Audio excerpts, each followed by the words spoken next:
ಬೌದ್ಧಿಕ ವಾದ-ವಿವಾದಗಳ ನಮ್ಮ ಈ ವಿಶೇಷ ಚರ್ಚಾ ವೇದಿಕೆಗೆ ಸ್ವಾಗತ. ಮಳೆಗಾಲದಲ್ಲಿ ಕಮಲದ ಎಲೆಯ ಮೇಲೆ ಬೀಳುವ ಆ ನೀರಿನ ಹನಿಯನ್ನು ನೀವು ಎಂದಾದರೂ ಸೂಕ್ಷ್ಮವಾಗಿ ಗಮನಿಸಿದ್ದೀರಾ? ಹೌದು, ಖಂಡಿತ. ಆ ದೃಶ್ಯ ನೋಡಕ್ಕೆ ಬಹಳ ಸುಂದರವಾಗಿರುತ್ತೆ. ನಿಜ. ನೋಡಿ, ಆ ನೀರಿನ ಹನಿ ಎಲೆಯ ಮೇಲಿದ್ರೂ ಎಲೆಗೆ ಸ್ವಲ್ಪವೂ ಅಂಟಿಕೊಳ್ಳೋದಿಲ್ಲ ಅಲ್ವಾ? ಒಂದು ಸಣ್ಣ ಗಾಳಿ ಬೀಸಿದ್ರೂ ಸಾಕು, ಅದು ಜಾರಿ ಕೆಳಗೆ ಬೀಳುತ್ತೆ. ಎಲೆಗೂ ಆ ಹನಿಗೂ ಇರುವ ಸಂಬಂಧ ಬಹಳ ವಿಚಿತ್ರವಾದದ್ದು. ಕರೆಕ್ಟ್. ಆ ಹನಿಗೆ ತಾನು ಕಮಲದ ಮೇಲಿದ್ದೇನೆ ಎನ್ನುವುದಕ್ಕಿಂತ ತಾನು ಕೇವಲ ಒಂದು ತಾತ್ಕಾಲಿಕ ಅತಿಥಿ ಎಂಬ ಅರಿವೇ ಹೆಚ್ಚು ಸ್ಪಷ್ಟವಾಗಿರುವಂತೆ ಕಾಣುತ್ತೆ. ಅದು ಪ್ರಪಂಚದ ಸ್ಪರ್ಶದಲ್ಲಿದ್ರೂ ಪ್ರಪಂಚದಿಂದ ಸಂಪೂರ್ಣವಾಗಿ ಅಲಿಪ್ತವಾಗಿರುತ್ತೆ. ಆದರೆ ಅದೇ ಹನಿ ಒಂದು ವೇಳೆ ಭೋರ್ಗರೆಯುವ ಸಾಗರವನ್ನು ಸೇರಿದ್ರೆ ಏನಾಗುತ್ತೆ? ಅದು ತನ್ನ ಸೀಮಿತ ಅಸ್ತಿತ್ವವನ್ನೇ ಕಳ್ಕೊಂಡು ಆ ಬೃಹತ್ ಸಾಗರವೇ ಆಗಿಬಿಡುತ್ತಾ ಅಥವಾ ತನ್ನತನವನ್ನು ಉಳಿಸಿಕೊಳ್ಳುತ್ತಾ? ಓಹೋ, ಬಹಳ ಆಳವಾದ ಪ್ರಶ್ನೆ ಇದು. ಹೌದು. ಈ ರೂಪಕಗಳ ಹಿಂದಿರುವ ಆಳವಾದ ತತ್ವಶಾಸ್ತ್ರವೇ ನಮ್ಮ ಇಂದಿನ ಚರ್ಚೆಯ ವಸ್ತು. ಶ್ರೀಮತಿ ವಿದ್ಯಾಭಾರತಿ ಮೆಮೋರಿಯಲ್ ಟ್ರಸ್ಟ್ ಪ್ರಕಟಿಸಿರುವ ಮತ್ತು ಜಯೀಂದ್ರ ರಾಮನಾಥ ಭಟ್ಟರು ಸಂಪಾದಿಸಿರುವ ಆಧ್ಯಾತ್ಮ ಜ್ಞಾನ ಸರಣಿಯ 11ನೇ ಸಂಚಿಕೆಯಲ್ಲಿನ ನಾರದ ಭಕ್ತಿ ಸೂತ್ರದ ಒಳನೋಟಗಳ ಬಗ್ಗೆ ನಾವು ಇಂದು ಮಾತನಾಡಲಿದ್ದೇವೆ. ವಿಶೇಷವಾಗಿ ಶ್ರೀಮನ್ ಮಧ್ವಾಚಾರ್ಯರ ನವಪ್ರಮೇಯಗಳ ಹಿನ್ನೆಲೆಯಲ್ಲಿ ಅಲ್ವಾ? ಹೌದೌದು. ಅವರು ತಮ್ಮ ಸರ್ವಮೂಲ ಗ್ರಂಥಗಳಲ್ಲಿ ಪ್ರತಿಪಾದಿಸಿರುವ ನವಪ್ರಮೇಯಗಳು ಆ 9 ತತ್ವಗಳ ಹಿನ್ನೆಲೆಯಲ್ಲಿ ನಾರದರ 3ನೇ ಸೂತ್ರವಾದ ಅಮೃತ ಸ್ವರೂಪಾಚ ಎಂಬುದರ ಅರ್ಥವನ್ನು ನಾವು ಇಂದು ಪರಾಮರ್ಶಿಸಲಿದ್ದೇವೆ. ಬಹಳ ಕುತೂಹಲಕಾರಿಯಾದ ವಿಷಯ ಇದು. ಮತ್ತೆ ಈ ಗ್ರಂಥದಲ್ಲಿ ಎತ್ತಿರುವ ಕೇಂದ್ರ ಪ್ರಶ್ನೆ ನಮ್ಮಿಬ್ಬರ ಚರ್ಚೆಗೆ ಆಧಾರ ಆಗಿರುತ್ತೆ. ಖಂಡಿತ. ನೋಡಿ, ನನ್ನ ನಿಲುವಿಲ್ಲಿ ಬಹಳ ಸ್ಪಷ್ಟವಾಗಿದೆ. ಮೂಲ ಗ್ರಂಥದ ಪ್ರಕಾರ ಆಧ್ಯಾತ್ಮಜ್ಞಾನದ ಅಂತಿಮ ಉದ್ದೇಶವು ನಶ್ವರವಾದ ದುಃಖಮಯವಾದ ಈ ಲೌಕಿಕ ಜಗತ್ತನ್ನು ಸಂಪೂರ್ಣವಾಗಿ ತ್ಯಜಿಸಿ ಕೇವಲ ಪರಸುಖ ಮೋಕ್ಷವನ್ನು ಪಡೆಯುವುದೇ ಆಗಿದೆ ಎಂಬುದು ನನ್ನ ವಾದ. ಕೇವಲ ಲೌಕಿಕ ಜೀವನದಿಂದ ಬಿಡುಗಡೆ ಹೊಂದುವುದು ಮಾತ್ರ ಅಂತೀರ? ಹೌದು. ಲೌಕಿಕ ಜೀವನದಿಂದ ಸಂಪೂರ್ಣ ಬಿಡುಗಡೆಯೇ ಅಧ್ಯಾತ್ಮದ ಏಕೈಕ ಗುರಿ. ಪ್ರಪಂಚದಲ್ಲಿರುವ ತನಕ ನಾವು ಖಂಡಿತವಾಗಿಯೂ ಬಂಧನದಲ್ಲಿರುತ್ತೇವೆ. ಒಂದು ನಿಮಿಷ. ಅದೇ ಮೂಲ ಗ್ರಂಥ ಮತ್ತು ಮಧ್ವಾಚಾರ್ಯರ ದರ್ಶನದ ಆಧಾರದ ಮೇಲೆ ನಾನು ಇದನ್ನ ಸಂಪೂರ್ಣವಾಗಿ ಬೇರೆದೇ ದೃಷ್ಟಿಕೋನದಿಂದ ನೋಡ್ತೇನೆ. ಜಗತ್ತು ಸತ್ಯವೆಂದು ಪ್ರತಿಪಾದಿಸುವ ಈ ತತ್ವಶಾಸ್ತ್ರದಲ್ಲಿ ಜಗತ್ತಿನಿಂದ ಓಡಿ ಹೋಗುವುದು ಗುರಿಯಲ್ಲ. ಓಡಿ ಹೋಗುವುದು ಗುರಿಯಲ್ಲವೇ? ಇಲ್ಲ, ಖಂಡಿತ ಇಲ್ಲ. ಜಗತ್ತಿನ ಸತ್ಯತೆಯನ್ನ ಅರಿತು ಈ ಲೌಕಿಕ ಇಹಸುಖ ಮತ್ತು ಆಧ್ಯಾತ್ಮಿಕ ಬದುಕಿನ ಪರಸುಖ ಇವೆರಡರ ನಡುವೆ ಹೇಗೆ ಸಮತೋಲನ ಸಾಧಿಸಬಹುದು ಮತ್ತು ಭಕ್ತಿ ಹೇಗೆ ಇವೆರಡಕ್ಕೂ ದಾರಿಯಾಗುತ್ತೆ ಎಂಬುದನ್ನು ನಾನು ಸಮರ್ಥಿಸ್ತೇನೆ. ಸರಿ, ಹಾಗಾದ್ರೆ ಆಳವಾದ ಚರ್ಚೆಗೆ ಇಳಿಯೋಣ. ಅಧ್ಯಾತ್ಮದ ಏಕೈಕ ಮತ್ತು ಅಂತಿಮ ಗುರಿ ಜನನ ಮರಣಗಳ ಈ ಅನಂತ ಚಕ್ರದಿಂದ ಪಾರಾಗುವುದು ಮಾತ್ರ ಎಂದು ನಾನು ದೃಢವಾಗಿ ನಂಬುತ್ತೇನೆ. ಆದ್ರೆ ಜಗತ್ತನ್ನೇ ಸಂಪೂರ್ಣವಾಗಿ ತಿರಸ್ಕರಿಸುವುದು ಸರಿಯೇ? ನೋಡಿ, ಮೂಲ ಗ್ರಂಥದಲ್ಲಿ ಬಹಳ ಸ್ಪಷ್ಟವಾಗಿ ಉಲ್ಲೇಖಿಸಿರುವಂತೆ ಇಹಲೋಕದ ಜೀವನವು ವಿಷಯೇಂದ್ರಿಯಗಳ ವಶದಲ್ಲಿದೆ. ನಾವು ಕಣ್ಣು, ಕಿವಿ, ನಾಲಿಗೆಯಂತಹ ಇಂದ್ರಿಯಗಳಿಗೆ ದಾಸರಾಗಿರುತ್ತೇವೆ. ಕೇಳುಗರಿಗೆ ಇದು ಸುಲಭವಾಗಿ ಅರ್ಥವಾಗಲು ಒಂದು ಆಧುನಿಕ ಉದಾಹರಣೆ ಕೊಡ್ತೇನೆ. ಹೇಳಿ. ಒಂದು ಕ್ಷಣ ಯೋಚಿಸಿ. ನಾವೆಲ್ಲರೂ ಬೆಳಗ್ಗೆಯಿಂದ ರಾತ್ರಿಯವರೆಗೂ ದುಡಿತೇವೆ. ದೊಡ್ಡ ಮನೆ ಕಟ್ಟಬೇಕು, ಕಾರು ತಗೋಬೇಕು, ಬ್ಯಾಂಕ್ ಬ್ಯಾಲೆನ್ಸ್ ಹೆಚ್ಚಿಸ್ಕೋಬೇಕು ಅಂತ. ಹೌದು, ಆಧುನಿಕ ಬದುಕಿನ ವಾಸ್ತವ ಇದು. ಹೌದಲ್ವಾ? ವಾರಕ್ಕೆ 70-80 ಗಂಟೆಗಳ ಕಾಲ ಯಾಂತ್ರಿಕವಾಗಿ ಕೆಲಸ ಮಾಡಿ ನಮ್ಮ ಆರೋಗ್ಯ, ನೆಮ್ಮದಿ ಎರಡನ್ನೂ ಹಾಳು ಮಾಡ್ಕೊಳ್ತೇವೆ. ಇದನ್ನೇ ತಾನೇ ಗ್ರಂಥದಲ್ಲಿ ಬದ್ಧಾವಸ್ಥೆ ಅಥವಾ ಬಂಧನ ಅಂತ ಕರೆದಿರೋದು. ನಾರದ ಭಕ್ತಿಸೂತ್ರದ 3ನೇ ಸೂತ್ರ ವಿವರಿಸುವಂತೆ ಭಗವಂತನ ಮೇಲಿನ ಭಕ್ತಿಯು ಅಮೃತ ಸ್ವರೂಪವಾದದ್ದು. ನಿಜ, ಅಮೃತ ಸ್ವರೂಪವಾದದ್ದು. ಸದಾ ಬದ್ಧವಾಗುತ್ತಿರುವ ನಶ್ವರ ಹಾಗೂ ಮೃತ್ಯುವಿನ ಭೀತಿಯಿಂದ ಕೂಡಿದ ಈ ಜೀವನದಿಂದ ಪಾರಾಗಿ ಪರಮಾತ್ಮನ ಚರಣಗಳಿಗೆ ಶರಣಾಗುವುದೇ ಭಕ್ತಿಯ ಮೂಲ ಉದ್ದೇಶ. ಮಧ್ವಾಚಾರ್ಯರ 7ನೇ ತತ್ವವಾದ ಅಮಲಾಭಕ್ತಿಶ್ಚ ತತ್ಸಾಧನಂ ಅಮಲವಾದ ಭಕ್ತಿಯೇ ಮುಕ್ತಿಗೆ ಸಾಧನ ಎಂಬುದು ಈ ಲೌಕಿಕತೆಯ ಸಂಪೂರ್ಣ ನಿರಾಕರಣೆಯನ್ನೇ ಸೂಚಿಸುತ್ತೆ ಅಲ್ವೇ? ಸಂಪೂರ್ಣ ನಿರಾಕರಣೆ ಅಂತ ಹೇಗೆ ಹೇಳ್ತೀರಿ? ಯಾಕೆಂದ್ರೆ ಅಮಲ ಎಂದರೆ ಕಲ್ಮಶವಿಲ್ಲದ್ದು ಅಂತ ಅರ್ಥ. ಪ್ರಪಂಚದ ಈ ವ್ಯಾಮೋಹದ ಕೆಸರಿನಲ್ಲಿರುವಾಗ ಭಕ್ತಿ ಶುದ್ಧವಾಗಲು ಹೇಗೆ ತಾನೇ ಸಾಧ್ಯ? ನೀವು ಕೊಟ್ಟ ಆಧುನಿಕ ಉದಾಹರಣೆ ಇಂದಿನ ಪರಿಸ್ಥಿತಿಗೆ ಬಹಳ ಹತ್ತಿರವಾಗಿದೆ. ಹೌದು, ಮನುಷ್ಯ ತನ್ನ ದುರಾಸೆಯಿಂದ ನೆಮ್ಮದಿ ಹಾಳು ಮಾಡ್ಕೊಳ್ತಿದ್ದಾನೆ. ಆದ್ರೆ ಆ ಕಾರಣಕ್ಕಾಗಿ ಇಡೀ ಜಗತ್ತನ್ನೇ ಒಂದು ಬಂಧನ ಅಥವಾ ಕೆಸರು ಎಂದು ಕರೆಯುವುದು ಮೂಲ ತತ್ವಕ್ಕೆ ವಿರುದ್ಧವಾಗುತ್ತೆ. ವಿರುದ್ಧವಾಗುತ್ತಾ? ಹೇಗೆ? ನೋಡಿ, ಮಧ್ವಾಚಾರ್ಯರ ನವಪ್ರಮೇಯಗಳಲ್ಲಿ 2ನೇ ಪ್ರಮೇಯವೇ ಸತ್ಯಂ ಜಗತ್ ಅಂದ್ರೆ ಜಗತ್ತು ಸತ್ಯವಾದುದು ಅಂತ. ಜಗತ್ತು ಕೇವಲ ಮಿಥ್ಯೆಯಲ್ಲ, ಅದೊಂದು ಭ್ರಮೆ ಅಲ್ಲ. ಇದನ್ನ ಒಂದು ವಿಮಾನ ಪ್ರಯಾಣಕ್ಕೆ ಹೋಲ್ಸೋಣ. ವಿಮಾನ ಪ್ರಯಾಣ. ಸರಿ, ಹೇಳಿ. ನೀವೊಂದು ವಿಮಾನದಲ್ಲಿ ಪ್ರಯಾಣಿಸುತ್ತಿದ್ದೀರಿ ಅಂದುಕೊಳ್ಳಿ. ಆ ವಿಮಾನ ನಿಜ, ಅದರಲ್ಲಿರುವ ಸೀಟುಗಳು ನಿಜ, ಅಲ್ಲಿನ ಸಿಬ್ಬಂದಿ ನಿಜ. ವಿಮಾನದಲ್ಲಿ ಸ್ವಲ್ಪ ಟರ್ಬುಲೆನ್ಸ್ ಅಥವಾ ಅಲುಗಾಟ ಆದ ತಕ್ಷಣ, ಅಯ್ಯೋ, ಈ ವಿಮಾನವೇ ಸುಳ್ಳು, ಇದು ಕೇವಲ ಬಂಧನ, ನಾನು ವಿಮಾನದಿಂದ ಹೊರಗೆ ಹಾರ್ಬಿಡ್ತೇನೆ ಎಂದು ಯಾರಾದ್ರೂ ಹೇಳ್ತಾರಾ? ಇಲ್ಲ, ಹಾಗೆ ಹೇಳುವುದಕ್ಕಾಗುವುದಿಲ್ಲ. ಅದೇ ತಾನೇ. ನಿಮ್ಮ ಗುರಿಯನ್ನು ತಲುಪಲು ಆ ವಿಮಾನದ ಸತ್ಯತೆಯನ್ನು ನೀವು ಒಪ್ಪಿಕೊಳ್ಳೇಬೇಕು. ಗ್ರಂಥದಲ್ಲಿ ಸ್ಪಷ್ಟವಾಗಿ ಹೇಳಲಾಗಿದೆ, ಆಧ್ಯಾತ್ಮ ಜ್ಞಾನವನ್ನು ನಮ್ಮ ಜೀವನದಲ್ಲಿ ಅಳವಡಿಸಿಕೊಂಡಾಗ ಜೀವಾತ್ಮನ ಇಹಸುಖ ಮತ್ತು ಪರಸುಖಗಳೆರಡಕ್ಕೂ ಕಾರಣವಾಗುತ್ತದೆ ಅಂತ. ಇಹಸುಖಕ್ಕೂ ಕಾರಣವಾಗುತ್ತೆ ಅಂತ ಇದೆ. ನಿಜ. ಗಮನಿಸಿ, ಇಲ್ಲಿ ಜಗತ್ತಿನಿಂದ ಪಲಾಯನ ಮಾಡುವ ಮಾತೇ ಇಲ್ಲ. ಬದಲಾಗಿ ಅದೇ ವಿಮಾನವನ್ನು, ಅಂದರೆ ಜಗತ್ತನ್ನು ಸರಿಯಾಗಿ ಬಳಸಿ ಗುರಿ ಮುಟ್ಟುವ ಮಾರ್ಗವನ್ನು ಹೇಳಲಾಗಿದೆ. ನಿಮ್ಮ ವಿಮಾನದ ಉದಾಹರಣೆ ಬಹಳ ಆಸಕ್ತಿದಾಯಕವಾಗಿದೆ. ವಿಮಾನ ನಿಜ, ಸೀಟುಗಳು ನಿಜ, ಪ್ರಯಾಣವೂ ನಿಜ. ಆದರೆ ನನ್ನ ಪ್ರಶ್ನೆ ಇರುವುದು ಆ ಪ್ರಯಾಣದ ಉದ್ದೇಶದ ಬಗ್ಗೆ. ಅಂದ್ರೆ ಗುರಿಯ ಬಗ್ಗೆ ಕೇಳ್ತಿದ್ದೀರಾ? ಹೌದು. ವಿಮಾನದಲ್ಲಿಯೇ ಶಾಶ್ವತವಾಗಿ ಕುಳಿತುಕೊಳ್ಳುವುದು ನಮ್ಮ ಗುರಿಯಲ್ಲವಲ್ಲ. ನಾವು ಆ ವಿಮಾನದಿಂದ ಇಳಿದು ನಮ್ಮ ಮೂಲ ಗಮ್ಯಸ್ಥಾನವನ್ನು ತಲುಪಬೇಕು. ಈ ಲೌಕಿಕ ಜಗತ್ತು ಕೇವಲ ಒಂದು ತಾತ್ಕಾಲಿಕ ವಿಮಾನವಾದರೆ ನಾವು ಅದರ ಮೇಲಿನ ವ್ಯಾಮೋಹವನ್ನ ಬಿಡಲೇಬೇಕಲ್ವಾ? ವ್ಯಾಮೋಹ ಬಿಡಬೇಕು, ಆದರೆ ವಿಮಾನವನ್ನೇ ತ್ಯಜಿಸುವಂತಿಲ್ಲ. ಆದರೆ ಗ್ರಂಥವು ಅಹಂ ವೃತ್ತಿಯಿಂದ ಕೂಡಿದ ಈ ಬದುಕನ್ನು ಮೃತ್ಯುವಿನ ನೆರಳಿನಲ್ಲಿ ನಡೆಯುವ ವ್ಯಾಪಾರ ಅಂತ ಎಚ್ಚರಿಸುತ್ತೆ.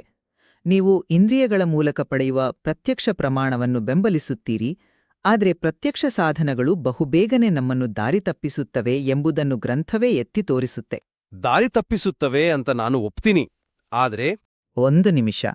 ಮನುಷ್ಯರು ಕೇವಲ ಇಹಸುಖದ ಹಿಂದೆ ಬಿದ್ದು ಅಪಥ್ಯವಾದರೂ ಕಷ್ಟಪಡುತ್ತಾರೆ ಅಂತ ಅಲ್ಲಿ ಬಹಳ ಸ್ಪಷ್ಟವಾಗಿ ಹೇಳಲಾಗಿದೆ. ಓಹೋ, ಅಪಥ್ಯದ ವಿಚಾರಕ್ಕೆ ಬರೋಣ. ಅದು ಬಹಳ ಮುಖ್ಯವಾದ ಪಾಯಿಂಟ್ ಇಲ್ಲಿ. ಹೌದು. ಅಪಥ್ಯ ಎಂದರೆ ನಮಗೆ ಹಾನಿ ಮಾಡುವಂಥದ್ದು. ಒಬ್ಬ ಮಧುಮೇಹದ ರೋಗಿಗೆ ಸಿಹಿ ತಿಂಡಿ ತಿಂದಾಗ ಆ ಕ್ಷಣಕ್ಕೆ ನಾಲಿಗೆಗೆ ರುಚಿ ಸಿಗಬಹುದು, ಆದರೆ ಪರಿಣಾಮ ರೋಗ ಉಲ್ಬಣಗೊಳ್ಳುತ್ತೆ. ಅದೇ ರೀತಿ ಈ ಇಹಸುಖದ ಹಿಂದೆ ಓಡುವುದು. ಅಂದ್ರೆ ಇದು ಕೇವಲ ಭ್ರಮೆ ಅಂತ ನಿಮ್ಮ ವಾದ? ಖಂಡಿತ. ಇದೊಂದು ತಾತ್ಕಾಲಿಕ ಭ್ರಮೆ. ಪರಸುಖವು ಅದೃಷ್ಟಗೋಚರ, ಅಂದರೆ ನಮ್ಮ ಕಣ್ಣಿಗೆ ಕಾಣದ್ದು ಆಗಿರೋದ್ರಿಂದ ಸಾಮಾನ್ಯ ಮನುಷ್ಯರು ಅದರ ಕಡೆ ಗಮನ ಹರಿಸುವುದಿಲ್ಲ. ಜಗತ್ತಿನ ಸುಖಗಳು ನಮ್ಮನ್ನು ಅಧ್ಯಾತ್ಮದಿಂದ ವಿಮುಖರನ್ನಾಗಿ ಮಾಡುವ ಆಕರ್ಷಣೆಗಳಷ್ಟೇ. ಹೀಗಿರುವಾಗ ಲೌಕಿಕತೆಯನ್ನು ತಿರಸ್ಕರಿಸದೆ ಬೇರೆ ದಾರಿಯೇ ಇಲ್ಲ ಅನ್ನೋದು ನನ್ನ ವಾದ. ನೀವು ಆ ಅಪಥ್ಯದ ಉದಾಹರಣೆಯನ್ನು ಕೊಟ್ಟಿದ್ದು ಬಹಳ ಒಳ್ಳೆಯದಾಯಿತು. ರೋಗಿಗೆ ಸಿಹಿ ತಿಂದ್ರೆ ಅಪಥ್ಯವಾಗುತ್ತೆ ಅನ್ನೋದು ನಿಜ. ಆದರೆ ಅದರ ಅರ್ಥ ಸಿಹಿ ಎನ್ನುವ ಪದಾರ್ಥವೇ ಜಗತ್ತಿನಲ್ಲಿ ಇರಬಾರದು ಎಂದಲ್ಲ, ಅಥವಾ ಊಟ ಮಾಡುವುದನ್ನೇ ಬಿಡಬೇಕು ಎಂದೂ ಅಲ್ಲ. ಊಟ ಬಿಡಬೇಕು ಅಂತ ನಾನು ಹೇಳ್ತಿಲ್ಲ. ಗೊತ್ತಾ, ರೋಗಿಯು ತನ್ನ ದೇಹಕ್ಕೆ ಹೊಂದುವ ಶಕ್ತಿ ನೀಡುವ ಪಥ್ಯವಾದ ಆಹಾರವನ್ನು ಸೇವಿಸಲೇಬೇಕು ಅಲ್ವಾ? ಗ್ರಂಥ ಹೇಳುತ್ತಿರುವುದು ಇದನ್ನೇ. ದುಃಖಕ್ಕೆ ಕಾರಣವಾದ ಅಂಶಗಳನ್ನು ತ್ಯಜಿಸಿ ಸುಖಕ್ಕೆ ಕಾರಣವಾದ ಅಂಶಗಳನ್ನು ಅರಿತು ಅಳವಡಿಸಿಕೊಳ್ಳಿ ಅಂತ. ಆದ್ರೆ ಪಥ್ಯವಾದ ಆಹಾರ ಅಧ್ಯಾತ್ಮಕ್ಕೆ ಹೇಗೆ ಪೂರಕವಾಗುತ್ತೆ? ನೋಡಿ, ಗ್ರಂಥದಲ್ಲಿ 8ನೇ ಪ್ರಮೇಯವಾಗಿ ಪ್ರತ್ಯಕ್ಷಾದಿತ್ರಯಂ ಪ್ರಮಾಣಂ ಅಂತ ಉಲ್ಲೇಖಿಸಲಾಗಿದೆ. ಅಂದರೆ ಜ್ಞಾನ ಪಡೆಯಲು ಪ್ರತ್ಯಕ್ಷ ಅಂದ್ರೆ ನೇರ ಅನುಭವ ಒಂದು ಮುಖ್ಯ ಸಾಧನ. ಭಗವಂತನನ್ನು ಅರಿಯಲು ನಮಗೆ ಭೌತಿಕ ದೇಹ ಬೇಕು, ಕಣ್ಣು ಕಿವಿಗಳು ಬೇಕು, ಮತ್ತು ಈ ಜಗತ್ತಿನ ಅನುಭವಗಳೂ ಬೇಕು. ಅಂದ್ರೆ ಜಗತ್ತಿನ ಅನುಭವಗಳು ಅನಿವಾರ್ಯ ಅಂತೀರಾ? ಹೌದು, ಖಂಡಿತ. ಜಗತ್ತನ್ನು ಭಗವಂತನ ಸೃಷ್ಟಿ ಅಂತ ಕಂಡು ಅದರಲ್ಲಿರುವ ಪ್ರತಿಯೊಂದನ್ನು ಭಗವಂತನ ಸೇವೆಗಾಗಿ ಬಳಸಿಕೊಂಡಾಗ ಆ ಇಹಸುಖವೇ ಪರಸುಖಕ್ಕೆ ಮೆಟ್ಟಿಲಾಗುತ್ತೆ. ಅಧ್ಯಾತ್ಮವೆಂದರೆ ಕೇವಲ ಕಾಡಿನಲ್ಲಿ ಕಣ್ಮುಚ್ಚಿ ಕೂರುವುದಲ್ಲ, ಸಂಸಾರದಲ್ಲಿದ್ದುಕೊಂಡೇ ವೃತ್ತಿಯಲ್ಲಿದ್ದುಕೊಂಡೇ ನಮ್ಮ ಜವಾಬ್ದಾರಿಗಳನ್ನು ನಿಭಾಯಿಸುವುದು.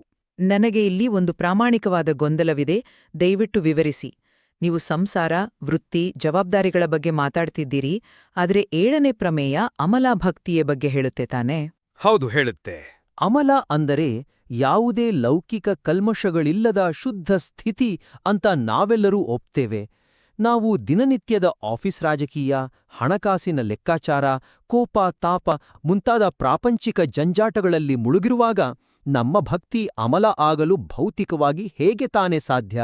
ಇದು ತುಂಬಾ ಸಹಜವಾದ ಗೊಂದಲ ಬಿಡಿ. ಅಲ್ಲ, ಪ್ರಪಂಚದ ಈ ಕೆಸರಿನಲ್ಲಿ ಬರಿಗಾಲಲ್ಲಿ ನಡೆದಾಡುತ್ತಾ ನನ್ನ ಪಾದಗಳು ಸಂಪೂರ್ಣ ಶುದ್ಧವಾಗಿವೆ ಅಂತ ಹೇಳಿಕೊಳ್ಳಲು ಹೇಗೆ ಸಾಧ್ಯ? ಇದರ ಹಿಂದಿನ ಮೆಕ್ಯಾನಿಸಂ ಅಥವಾ ಆ ಕಾರ್ಯವಿಧಾನ ಏನು ಅಂತ ವಿವರಿಸ್ತೀನಾ? ಖಂಡಿತ. ಇದು ಪ್ರತಿಯೊಬ್ಬ ಸಾಧಕನನ್ನು ಕಾಡುವ ಅತ್ಯಂತ ಸಹಜವಾದ ಪ್ರಶ್ನೆ. ಇದರ ಹಿಂದಿನ ಕಾರ್ಯವಿಧಾನ ಅಥವಾ ಮೆಕ್ಯಾನಿಸಂ ಅರ್ಥವಾಗಬೇಕಾದರೆ ನಾವು ನವಪ್ರಮೇಯಗಳ ಮೊದಲನೆಯ ತತ್ವವಾದ ಹರಿಹಿ ಪರತರಹ ಅಂದ್ರೆ ಹರಿಯೇ ಸರ್ವೋಚ್ಚ ಎನ್ನುವುದನ್ನು ನಮ್ಮ ಬದುಕಿಗೆ ಅನ್ವಯಿಸಬೇಕು. ಹರಿಹಿ ಪರತರಹ ಅನ್ವಯಿಸುವುದು ಅಂದ್ರೆ ನೀವು ಕೆಸರು ಅಂತ ಕರೆಯುತ್ತಿರುವುದು ಪ್ರಪಂಚವನ್ನಲ್ಲ, ಆ ಪ್ರಪಂಚದ ಮೇಲಿರುವ ನಮ್ಮ ಸ್ವಾರ್ಥ ಮತ್ತು ಅಹಂಕಾರವನ್ನ. ಒಂದು ಉದಾಹರಣೆ ಮೂಲಕ ವಿವರಿಸ್ತೇನೆ ನೋಡಿ. ಸರಿ, ಹೇಳಿ. ಒಬ್ಬ ಮಾಲೀಕನಿಗೆ ಸೇರಿದ ಸುಂದರವಾದ ಉದ್ಯಾನವನವಿದೆ. ಅಲ್ಲಿ ಕೆಲಸ ಮಾಡುವ ತೋಟಗಾರ ಬೆಳಗ್ಗೆಯಿಂದ ಸಂಜೆಯವರೆಗೆ ಮಣ್ಣು, ನೀರು, ಗೊಬ್ಬರಗಳ ಜೊತೆ ಕೆಲಸ ಮಾಡ್ತಾನೆ. ಅವನ ಕೈಗೆ ಖಂಡಿತ ಮಣ್ಣು ಅಂಟುತ್ತೆ. ಹೌದು, ಮಣ್ಣು ಅಂಟ್ಲೇಬೇಕು. ಆದ್ರೆ ಆತನ ಮನಸ್ಸಿನಲ್ಲಿ ಈ ತೋಟ ನನ್ನದಲ್ಲ, ನನ್ನ ಕೆಲಸ ಕೇವಲ ಇದನ್ನು ಸುಂದರವಾಗಿ ನಿರ್ವಹಿಸುವುದು ಎಂಬ ಸ್ಪಷ್ಟ ಅರಿವಿರುತ್ತೆ ಗೊತ್ತಾ? ಆತ ಆ ತೋಟದಲ್ಲಿ ಕಲ್ಮಶವಿಲ್ಲದ ಶುದ್ಧವಾದ ಸಂತೋಷವನ್ನು ಅಂದ್ರೆ ಇಹಸುಖವನ್ನು ಅನುಭವಿಸ್ತಾನೆ. ಓಹೋ, ಮಾಲೀಕನ ತೋಟ ಅಂತ. ಕರೆಕ್ಟ್. ಅದೇ ರೀತಿ ಈ ಪ್ರಪಂಚ ಭಗವಂತನ ತೋಟ. ನಾವಿಲ್ಲಿ ಪಾಡುವ ಕೆಲಸ, ಸಂಪಾದಿಸುವ ಹಣ, ನಮ್ಮ ಕುಟುಂಬ ಎಲ್ಲವೂ ಭಗವಂತನ ಸೇವೆಗಾಗಿಯೇ ಎಂಬ ಭಾವನೆಯಿಂದ ಅಂದ್ರೆ ಅಮಲಾಭಕ್ತಿಯಿಂದ ಮಾಡಿದಾಗ ಆ ಲೌಕಿಕ ವ್ಯವಹಾರಗಳು ನಮಗೆ ಅಂಟುವುದಿಲ್ಲ. ಕೆಲಸವೇ ಪೂಜೆಯಾಗುತ್ತೆ. ಆಗ ಆ ಇಹಸುಖವು ಎಂದಿಗೂ ಪರಸುಖಕ್ಕೆ ಅಡ್ಡಿಯಾಗುವುದಿಲ್ಲ. ಆ ತೋಟಗಾರನ ಉದಾಹರಣೆ ನಿಜಕ್ಕೂ ಬಹಳ ಪರಿಣಾಮಕಾರಿಯಾಗಿದೆ.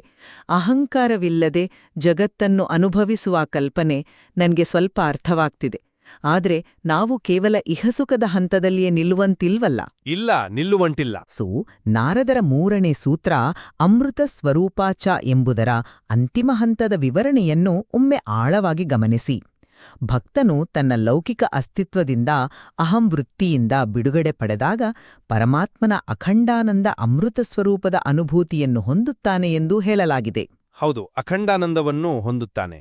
ಅಖಂಡಾನಂದ ಎಂದರೆ ಬಿರುಕುಗಳಿಲ್ಲದ, ವಿಭಜಿಸಲಾಗದ ಆನಂದ. ಇದು ಕೇವಲ ಪ್ರಾಪಂಚಿಕ ಸುಖವನ್ನು ಪರಿಷ್ಕರಿಸಿಕೊಳ್ಳುವ ಹಂತವನ್ನು ಮೀರಿದ ಸ್ಥಿತಿಯಲ್ಲವೇ? ಹೌದು, ಅದು ಅತ್ಯುನ್ನತ ಹಂತ, ನಿಜ. ಹಾಗಿದ್ರೆ ನನ್ನ ವಾದವೇನೆಂದರೆ, ಈ ಅಖಂಡಾನಂದವನ್ನು ಅನುಭವಿಸಬೇಕಾದರೆ ವ್ಯಕ್ತಿಯು ತನ್ನ ಪ್ರಾಪಂಚಿಕ ಲೌಕಿಕ ಮತ್ತು ಭೌತಿಕ ಅಸ್ತಿತ್ವವನ್ನು ಸಂಪೂರ್ಣವಾಗಿ ಕಳೆದುಕೊಂಡು ಭಗವಂತನ ಆನಂದದಲ್ಲಿ ಒಂದಾಗಲೇಬೇಕು. ಅಥವಾ ಕನಿಷ್ಠ ಪಕ್ಷ ತನ್ನ ಅಸ್ತಿತ್ವದ ಅರಿವನ್ನೇ ಅಳಿಸಿ ಹಾಕುವ ಪ್ರಕ್ರಿಯೆ ಇದಾಗಿರಬೇಕು. ಅಸ್ತಿತ್ವವನ್ನು ಕಳೆದುಕೊಳ್ಳುವುದು ಅಂತ ನೀವು ಹೇಳ್ತಿದ್ದೀರಾ? ಹೌದು. ನಾವು ಕಾರ್ಯಕ್ರಮದ ಆರಂಭದಲ್ಲಿ ಮಾತನಾಡಿದ ಆ ನೀರಿನ ಹನಿಯ ರೂಪಕವನ್ನೇ ಮತ್ತೆ ತೆಗೆದುಕೊಳ್ಳೋಣ. ಆ ಹನಿಯು ತನ್ನ ಸೀಮಿತ ಅಸ್ತಿತ್ವವನ್ನು ಕಳೆದುಕೊಂಡು ಭೋರ್ಗೆರೆಯುವ ಸಾಗರವನ್ನು ಸೇರಿದಾಗ ಮಾತ್ರ ಆ ಸಾಗರದ ಬೃಹತ್ ಸ್ವರೂಪವನ್ನು ಪಡೆಯಲು ಸಾಧ್ಯವಲ್ಲವೇ? ಸಾಗರವನ್ನು ಸೇರಿದ ಮೇಲೆ ಹನಿಗೆ ತನ್ನದೇ ಆದ ಪ್ರತ್ಯೇಕ ಅಸ್ತಿತ್ವ ಎಲ್ಲಿರುತ್ತೆ? ಹಾಗಾಗಿ ಭಕ್ತಿಯ ಅಂತಿಮ ಗುರಿ ಅಸ್ತಿತ್ವವನ್ನು ಕಳೆದುಕೊಳ್ಳುವುದು, ಅಂದರೆ ಲೌಕಿಕತೆಯ ಸಂಪೂರ್ಣ ನಿರಾಕರಣೆಯೇ ಆಗಿದೆ ಅನ್ನೋದು ನನ್ನ ದೃಢವಾದ ನಂಬಿಕೆ. ಇಲ್ಲ, ಒಂದು ನಿಮಿಷ. ಇಲ್ಲಿ ನೀವು ಸಾಗರ ಮತ್ತು ಹನಿಯ ಉದಾಹರಣೆಯನ್ನು ಬಹಳ ಸಾಂಪ್ರದಾಯಿಕವಾದ ಮರ್ಜಿಂಗ್ ಅಥವಾ ಕರಗಿ ಹೋಗುವ ಅರ್ಥದಲ್ಲಿ ಬಳಸ್ತಿದ್ದೀರಿ. ಆದರೆ ಮೂಲ ಗ್ರಂಥ ಮತ್ತು ಮಧ್ವಾಚಾರ್ಯರ ನವಪ್ರಮೇಯಗಳು ಈ ಕರಗಿ ಹೋಗುವ ಅಥವಾ ಅಸ್ತಿತ್ವವನ್ನು ಕಳೆದುಕೊಳ್ಳುವ ವಾದವನ್ನು ಕಟ್ಟುನಿಟ್ಟಿನಾಗಿ ನಿರಾಕರಿಸುತ್ತವೆ.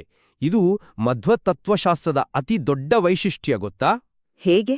ವಿಭಜಿಸಲಾಗದ ಆನಂದ ಎಂದ ಮೇಲೆ ಅಲ್ಲಿ ಎರಡೂ ಇರಲು ಹೇಗೆ ಸಾಧ್ಯ? ವಿಭಜನೆ ಇಲ್ಲ ಅಂದ ಮೇಲೆ ಕರಗಲೇಬೇಕಲ್ಲ? ಅದೇ ಈ ತತ್ವದ ಸೌಂದರ್ಯನ್ನೋಗಿ. ಮೂಲ ಗ್ರಂಥದಲ್ಲಿ ಈ ಸಾಗರದಲ್ಲಿ ಕರಗಿ ಹೋಗುವ ಕಲ್ಪನೆಗೆ ಸ್ಪಷ್ಟವಾದ 3 ಹಂತದ ತಡೆಗೋಡೆಗಳನ್ನು ನೀಡಲಾಗಿದೆ. ನೀವು ಕೇವಲ ಪಠ್ಯದಂತೆ ಓದದೆ ಅದರ ಹಿಂದಿನ ತರ್ಕವನ್ನು ಗಮನಿಸಿ. ಆ 3 ಹಂತಗಳು ಯಾವುವು?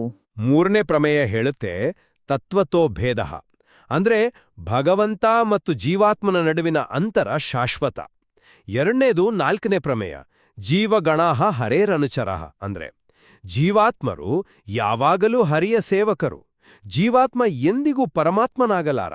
ಓಕೆ, 3ನೇದು? ಮತ್ತು 3ನೇದು 5ನೇ ಪ್ರಮೇಯ ನೀಚೋಚ್ಚ ಭಾವಂ ಗತಾಹ, ಅಂದ್ರೆ ಜೀವರುಗಳ ನಡುವೆಯೂ ತಾರತಮ್ಯವಿದೆ. ಈ 3ಅನ್ನೂ ಸೇರಿಸಿ ನೋಡಿದಾಗ ಇದರ ಅರ್ಥ ಏನು? ನೀವು ಆ ಅಖಂಡಾನಂದವನ್ನು ಅಂದ್ರೆ ಮೋಕ್ಷವನ್ನು ಅನುಭವಿಸುವಾಗಲೂ ನೀವು ಸಾಗರದಲ್ಲಿ ಕರಗಿ ಹೋಗುವುದಿಲ್ಲ. ಬದಲಾಗಿ ನೀವು ಆ ಸಾಗರದ ದಂಡೆಯ ಮೇಲೆ ನಿಂತು ಸಾಗರದ ಬೃಹತ್ತಾದ ಸೌಂದರ್ಯವನ್ನೂ ಆನಂದವನ್ನು ಪೂರ್ಣ ಪ್ರಮಾಣದಲ್ಲಿ ಅನುಭವಿಸ್ತೀರಿ. ಅಂದ್ರೆ ಸಾಗರವಾಗುವುದಿಲ್ಲ, ಆದರೆ ಅನುಭವಿಸುತ್ತೇವೆ. ಕರೆಕ್ಟ್. ನೀವು ಸಾಗರವಾಗುವುದಿಲ್ಲ, ಆದರೆ ಸಾಗರದ ಅಖಂಡ ಆನಂದವನ್ನು ನಿಮ್ಮದೇ ಆದ ವಿಶಿಷ್ಟ ಅಸ್ತಿತ್ವದಲ್ಲಿ ಅನುಭವಿಸ್ತೀರಿ. ಆ ಮುಕ್ತ ಸ್ಥಿತಿಯಲ್ಲೂ ಜೀವ ತನ್ನ ಮೂಲ ಅಸ್ತಿತ್ವವನ್ನು ಕಳೆದುಕೊಂಡು ಶೂನ್ಯವಾಗುವುದಿಲ್ಲ. ತಾನು ಭಗವಂತನ ದಾಸ ಎಂಬ ಅರಿವು ಮೋಕ್ಷದಲ್ಲೂ ಇರುತ್ತೆ. ಓಹೋ, ಅಂದರೆ ಮೋಕ್ಷದಲ್ಲಿಯೋ ಜೀವ ಮತ್ತು ದೇವರ ನಡುವಿನ ಭೇದ ಉಳಿಯುತ್ತೆ ಎನ್ನುವುದನ್ನು ನಿಮ್ಮ ಆ 3 ಪ್ರಮೇಯಗಳ ತರ್ಕ ಅತ್ಯಂತ ಸ್ಪಷ್ಟವಾಗಿ ಸಾಚಿಸಿದೆ. ಸಾಗರದ ದಂಡಿಯ ಮೇಲೆ ನಿಂತು ಆನಂದಿಸುವ ನಿಮ್ಮ ಆ ವಿವರಣೆ ನನಗೆ ನಿಜಕ್ಕೂ ಹೊಸ ದೃಷ್ಟಿಕೋನವನ್ನು ನೀಡಿದೆ. ಹೌದು, ಅದು ಮಧ್ವದರ್ಶನದ ಮೂಲ. ಆದರೆ ನನ್ನ ವಾದವನ್ನು ನಾನು ಮತ್ತೊಂದು ಆಯಾಮದಿಂದ ನಿಮ್ಮ ಮುಂದಿಡುತ್ತೇನೆ. 6ನೇ ಪ್ರಮೇಯವನ್ನು ಒಮ್ಮೆ ಗಮನಿಸಿ. ಮುಕ್ತಿರ್ ನೈಜ ಸುಖಾನುಭೂತಿ. ಮುಕ್ತಿ ಎಂದರೆ ಜೀವಾತ್ಮನು ತನ್ನ ನೈಜವಾದ, ಅಂದರೆ ತನ್ನ ಮೂಲಭೂತವಾದ ಸುಖವನ್ನು ಅನುಭವಿಸುವುದು. ಹೌದು, ನೈಜ ಸುಖ. ಈ ನೈಜ ಸುಖ ಎನ್ನುವುದು ಲೌಕಿಕ ಜಗತ್ತಿನ ಯಾವುದೇ ಪ್ರಭಾವದಿಂದ ಸಂಪೂರ್ಣವಾಗಿ ಮುಕ್ತವಾದ ಸ್ಥಿತಿ ತಾನೇ. ನಮ್ಮ ಇಹಲೋಕಲ ಅನುಭವಗಳು ಎಷ್ಟೇ ಪರಿಷ್ಕೃತವಾಗಿದ್ದರೂ, ತೋಟಗಾರ ಎಷ್ಟೇ ನಿಷ್ಕಾಮವಾಗಿ ಕೆಲಸ ಮಾಡಿದ್ದರೂ ಅವು ಜೀವಾತ್ಮನ ನೈಜ ಅಥವಾ ಒರಿಜಿನಲ್ ಸ್ಥಿತಿಯಲ್ಲಲ್ವಲ್ಲ. ಒರಿಜಿನಲ್ ಸ್ಥಿತಿಯಲ್ಲ. ಆದರೆ ಆ ಜಗತ್ತಿನ ಎಲ್ಲ ವ್ಯವಹಾರಗಳಿಂದ ಸಂಪೂರ್ಣವಾಗಿ ಕಳಚಿಕೊಂಡಾಗ ಮಾತ್ರ ಜೀವನು ತನ್ನ ನೈಜ ಸುಖವನ್ನು ಅರಿಯಲು ಸಾಧ್ಯ. ಆದ್ದರಿಂದಲೇ ಲೌಕಿಕತೆಯನ್ನು ಮೀರದೆ, ತ್ಯಜಿಸದೆ ಭಕ್ತಿಗೆ ಅಥವಾ ಮುಕ್ತಿಗೆ ಪೂರ್ಣತೆ ಸಿಗುವುದಿಲ್ಲ ಎನ್ನುವುದು ನನ್ನ ಗಟ್ಟಿ ನಿಲುವು. ಆ ತರ್ಕವನ್ನು ನಾನು ಖಂಡಿತ ಗೌರವಿಸುತ್ತೇನೆ. ಲೌಕಿಕತೆಯ ಪ್ರಭಾವವನ್ನ ಮೀರಬೇಕು ಎನ್ನುವುದು 100ಕ್ಕೆ 100 ಸತ್ಯ. ಆದರೆ ಮೀರುವುದು ಮತ್ತು ತ್ಯಜಿಸುವುದು ಇವೆರಡರ ನಡುವೆ ದೊಡ್ಡ ವ್ಯತ್ಯಾಸವಿದೆ ಎನ್ನುವುದೇ ನನ್ನ ವಾದ. ವ್ಯತ್ಯಾಸ ಇದೆಯಾ? ಹೌದು. ಮುಕ್ತಿರ್ನೈಜ ಸುಖಾನುಭೂತಿ ಎಂದರೆ ನಮ್ಮೊಳಗಿರುವ ನೈಜ ಆನಂದವನ್ನು ಜಾಗೃತಗೊಳಿಸಿಕೊಳ್ಳುವುದು. ಜಗತ್ತನ್ನು ನಾವು ನಮ್ಮ ಸ್ವಾರ್ಥಕ್ಕಾಗಿ, ಅಹಂಕಾರದ ಪೋಷಣೆಗಾಗಿ ಬಳಸಿಕೊಂಡಾಗ ಅದು ಬದ್ಧಾವಸ್ಥೆಯಾಗುತ್ತೆ. ಆದರೆ ಜಗತ್ತನ್ನು ಭಗವಂತನ ಸೇವೆಗೆ ಸಾಧನವನ್ನಾಗಿ ಮಾಡಿಕೊಳ್ಳುವವನು ಭವಿಷ್ಯದಲ್ಲಿ ಯಾವಾಗಲೂ ಸಿಗುವ ಮೋಕ್ಷಕ್ಕಾಗಿ ಕಾಯಬೇಕಾಗಿಲ್ಲ. ಅಂದ್ರೆ ಇಲ್ಲೇ ಸಿಗುತ್ತಾ ಅಂತೀರಾ? ಖಂಡಿತ. ಅವನು ಇಲ್ಲೇ, ಈ ಕ್ಷಣದಲ್ಲೇ, ತನ್ನ ದೈನಂದಿನ ಬದುಕಿನಲ್ಲಿಯೇ ಆ ನೈಜ ಸುಖದ ಮುನ್ಸೂಚನೆಯನ್ನು ಪಡೆಯುತ್ತಾನೆ. ಅಂದರೆ ಜಗತ್ತು ನಮ್ಮ ಮುಕ್ತಿಗೆ ವಿರೋಧಿಯಲ್ಲ, ಅದು ಭಗವಂತನು ನಮಗೆ ಕೊಟ್ಟಿರುವ ಅದ್ಭುತವಾದ ಪ್ರಯೋಗಶಾಲೆ. ಇಹ ಸುಖವನ್ನು ಸರಿಯಾಗಿ ಅನುಭವಿಸುವವನಿಗೆ ಮಾತ್ರ ಪರಸುಖದ ನೈಜ ಬೆಲೆ ಅರ್ಥವಾಗುತ್ತೆ. ಬಹಳ ಆಳವಾದ ಮತ್ತು ವಿಚಾರ ಪ್ರಚೋದಕವಾದ ಚರ್ಚೆ ನಮ್ಮಿಬ್ಬರ ನಡುವೆ ನಡೆಯಿತು. ಹಾಗಾದರೆ ಇಷ್ಟೆಲ್ಲ ವಾದ ಮರುವಾದಗಳ ನಂತರ ನನ್ನ ಕಡೆಯಿಂದ ಒಟ್ಟಾರೆ ಸಾರಾಂಶವನ್ನ ಹೇಳುವುದಾದ್ರೆ, ಹೌದು, ಹೇಳಿ. ಮೂಲ ಗ್ರಂಥವು ಮನುಷ್ಯನ ಅಹಂಕಾರ ಮತ್ತು ಇಂದ್ರಿಯಗಳ ದಾಸ್ಯವನ್ನ ಪ್ರಬಲವಾಗಿ ಖಂಡಿಸುತ್ತೆ. ನಮ್ಮ ಆಧುನಿಕ ಬದುಕಿನ ಅನೇಕ ಸಂಕಷ್ಟಗಳಿಗೆ ಇದೇ ಕಾರಣ. ಆಧ್ಯಾತ್ಮದ ಅಂತಿಮ ಗುರಿ ಅಮಲಾಭಕ್ತಿಯ ಮೂಲಕ ಈ ನಶ್ವರವಾದ ಪ್ರಾಪಂಚಿಕ ದುಃಖಗಳಿಂದ ಸಂಪೂರ್ಣವಾಗಿ ಪಾರಾಗೋದು. ಭಗವಂತನ ಅಧೀನದಲ್ಲಿ ಅವನ ಚರಣಗಳಿಗೆ ಶರಣಾಗಿ ಅಮೃತ ಸ್ವರೂಪವಾದ ಅಖಂಡಾನಂದ ಪರಸುಖವನ್ನ ಅಥವಾ ಮೋಕ್ಷವನ್ನ ಪಡೆಯುವುದೇ ಜೀವದ ಪರಮೋದ್ದೇಶ ಎಂದು ನಾನು ಪ್ರತಿಪಾದಿಸುತ್ತೇನೆ. ಪ್ರಪಂಚದಿಂದ ಬಿಡುಗಡೆಯೇ ನಿಜವಾದ ಸ್ವಾತಂತ್ರ್ಯ ಅನ್ನೋದು ನನ್ನ ದೃಢವಾದ ನಂಬಿಕೆ. ಮತ್ತು ನನ್ನ ನಿಲುವನ್ನು ಸ್ಪಷ್ಟಪಡಿಸುವುದಾದರೆ, ಆಧ್ಯಾತ್ಮವು ಪ್ರಾಪಂಚಿಕ ಜೀವನವನ್ನು ಎಂದಿಗೂ ನಿರಾಕರಿಸುವುದಿಲ್ಲ. ಸತ್ಯಂ ಜಗತ್ ಎಂಬ ನವಪ್ರಮೇಯದ ಅರಿವಿನೊಂದಿಗೆ ನಾವು ಬದುಕಬೇಕು. ಈ ಜಗತ್ತು ಕೇವಲ ಭ್ರಮೆಯಲ್ಲ, ಅಥವಾ ಕೇವಲ ಬಂಧನವಲ್ಲ, ಅದೊಂದು ದಿವ್ಯ ಸೃಷ್ಟಿ. ಸರಿ. ಪ್ರತ್ಯಕ್ಷ ಪ್ರಮಾಣಗಳ ಮೂಲಕ ಲಭಿಸುವ ಜ್ಞಾನವನ್ನು ಜೀವನದಲ್ಲಿ ಅಳವಡಿಸಿಕೊಂಡು ಇಹಸುಖ ಮತ್ತು ಪರಸುಖಗಳೆರಡರಲ್ಲೂ ಸಾರ್ಥಕತೆಯನ್ನು ಕೊಂಡುಕೊಳ್ಳುವುದು ನಿಜವಾದ ಪ್ರಾಯೋಗಿಕ ಮಾರ್ಗ. ಭಕ್ತಿಯೆಂದರೆ ಜೀವನದಿಂದ ಓಡಿಹೋಗುವುದಲ್ಲ, ಬದಲಾಗಿ ಜೀವನವನ್ನು ಈಶ್ವರಾರ್ಪಣಾ ಬುದ್ಧಿಯಿಂದ ಎದುರಿಸುವುದು. ಆಗ ಪ್ರಪಂಚವೇ ಪರಮಾತ್ಮನ ತೋಟವಾಗಿ ಬದಲಾಗುತ್ತೆ. ಆದರೆ ಒಂದು ವಿಚಾರದಲ್ಲಿ ನಮ್ಮಿಬ್ಬರ ನಡುವೆ ಸಂಪೂರ್ಣ ಸಹಮತವಿದೆ. ಪರಮಾತ್ಮನ ಸರ್ವೋಚ್ಚತೆ, ಅಂದರೆ ಹರಿಹಿ ಪರತರಹ, ಮತ್ತು ಭಕ್ತಿಯ ಪಾರಮ್ಯ. ಆ ಭಗವಂತನನ್ನು ಒಲಿಸಿಕೊಳ್ಳುವಲು, ಆ ನೈಜ ಸುಖವನ್ನು ಅನುಭವಿಸಲು ಭಕ್ತಿಯೇ ಅಂತಿಮ ಮಾರ್ಗ ಎನ್ನುವುದರಲ್ಲಿ ನಮಗೆ ಯಾವುದೇ ಭಿನ್ನಾಭಿಪ್ರಾಯವಿಲ್ಲ ಅಲ್ಲ? ಖಂಡಿತವಾಗಿಯೂ. ಮಾರ್ಗ ಅಂದ್ರೆ ಭಕ್ತಿ ಮತ್ತು ಅಂತಿಮ ಗುರಿಯಾದ ಪರಮಾತ್ಮನ ಬಗ್ಗೆ ನಮ್ಮಲ್ಲಿ ಸಂಪೂರ್ಣ ಒಮ್ಮತವಿದೆ. ಆದರೆ ಆ ಗುರಿಯನ್ನು ತಲುಪಲು ಸತ್ಯವಾದ ಈ ಜಗತ್ತಿನಲ್ಲಿ ಅದರ ನೈಜತೆಯನ್ನು ಒಪ್ಪಿಕೊಂಡು ಜವಾಬ್ದಾರಿಯುತವಾಗಿ ಬದುಕಬೇಕಾ? ಅಥವಾ ಈ ಜಗತ್ತಿನ ಎಲ್ಲಾ ಲೌಕಿಕತೆಗಳನ್ನು ಮೀರಿ ಪ್ರಾಪಂಚಿಕತೆಯಿಂದ ಸಂಪೂರ್ಣವಾಗಿ ಕಳಚಿಕೊಂಡು ಆ ಪರಸುಖವನ್ನು ಹೊಂದಬೇಕೇ ಎಂಬ ಈ ಬೌದ್ಧಿಕ ಚರ್ಚೆ ನಿರಂತರವಾದದ್ದು ಮತ್ತು ಅತ್ಯಂತ ಅವಶ್ಯಕವಾದದ್ದು. ಹೌದು, ನಿಜ. ಮತ್ತು ಈ ಚರ್ಚೆಯು ನಮ್ಮ ಕೇಳುಗರಿಗೆ ತಮ್ಮದೇ ಆದ ನಿಲುವನ್ನು ರೂಪಿಸಿಕೊಳ್ಳಲು ಮುಕ್ತಾವಕಾಶವನ್ನು ನೀಡುತ್ತೆ. ಜ್ಞಾನದ ಈ ಹುಡುಕಾಟ ನಮ್ಮ ಈ ಚರ್ಚೆಗೆ ಮಾತ್ರ ಸೀಮಿತವಲ್ಲ. ಆಧ್ಯಾತ್ಮ ಜ್ಞಾನ ಸಂಚಿಕೆಯಲ್ಲಿ ನಾರದ ಭಕ್ತಿಸೂತ್ರ ಮತ್ತು ಮಧ್ವಾಚಾರ್ಯರ ನವಪ್ರಮೇಯಗಳಲ್ಲಿ ಪ್ರತಿಯೊಬ್ಬರೂ ತಮ್ಮದೇ ಬದುಕಿಗೆ ಅನ್ವಯಿಸಿಕೊಳ್ಳಬಹುದಾದ ಇನ್ನಷ್ಟು ಆಳವಾದ, ಸೂಕ್ಷ್ಮವಾದ ವಿಚಾರಗಳಿವೆ. ನಿಜ. ನಾವು ಈ ಚರ್ಚೆಯ ಆರಂಭದಲ್ಲಿ ಮಾತನಾಡಿದ ಆ ಕಮಲದ ಎಲೆಯ ಮೇಲಿನ ನೀರಿನ ಹನಿಯ ರೂಪಕಕ್ಕೆ ಮತ್ತೊಮ್ಮೆ ಮರಳುವುದಾದರೆ, ಆ ಹನಿ ಕಮಲದ ಎಲೆಯ ಸಂಪರ್ಕವನ್ನು ಸಂಪೂರ್ಣವಾಗಿ ಕಡಿದುಕೊಂಡು ಆವಿಯಾಗಿ ಹೋಗ್ಬೇಕಾ, ಅಥವಾ ಕಮಲದ ಎಲೆಯ ಮೇಲಿದ್ದುಕೊಂಡೇ ತನ್ನ ಅಸ್ತಿತ್ವವನ್ನು ಉಳಿಸಿಕೊಂಡು ಬೆಳಗಿನ ಸೂರ್ಯನ ಕಿರಣಗಳನ್ನು ಪ್ರತಿಫಲಿಸುತ್ತಾ ಭಗವಂತನ ಸೃಷ್ಟಿಯ ಸೌಂದರ್ಯವನ್ನು ಬೆಳಗಬೇಕೆ ಎನ್ನುವುದು ಪ್ರತಿಯೊಬ್ಬ ಸಾಧಕನ, ಪ್ರತಿಯೊಬ್ಬ ಮನುಷ್ಯನ ವಿವೇಚನೆಗೆ ಬಿಟ್ಟದ್ದು. ಅತ್ಯದ್ಭುತವಾದ ಮಾತು. ಆ ಸೂರ್ಯನ ಕಿರಣ ನಮ್ಮೆಲ್ಲರ ಒಳಗಿನ ಜ್ಞಾನವನ್ನು ಬೆಳಗಲಿ. ಆ ನೀರಿನ ಹನಿ ನೀವು ಬದುಕಿನಲ್ಲಿ ಯಾವ ದಾರಿಯನ್ನು ಆರಿಸಿಕೊಳ್ಳುತ್ತೀರಿ ಎಂಬುದನ್ನು ಪ್ರತಿನಿಧಿಸಲಿ. ನಮ್ಮ ಇಂದಿನ ಈ ಬೌದ್ಧಿಕ ಚರ್ಚೆಗಳು ಸತ್ಯವನ್ನು ಹುಡುಕುವ ದಾರಿದೀಪಗಳಾಗಲಿ ಎಂದು ಹಾರೈಸುತ್ತಾ ನಾವು ಈ ಚರ್ಚೆಯನ್ನು ಇಲ್ಲಿಗೆ ವಿರಾಮಗೊಳಿಸುತ್ತಿದ್ದೇವೆ.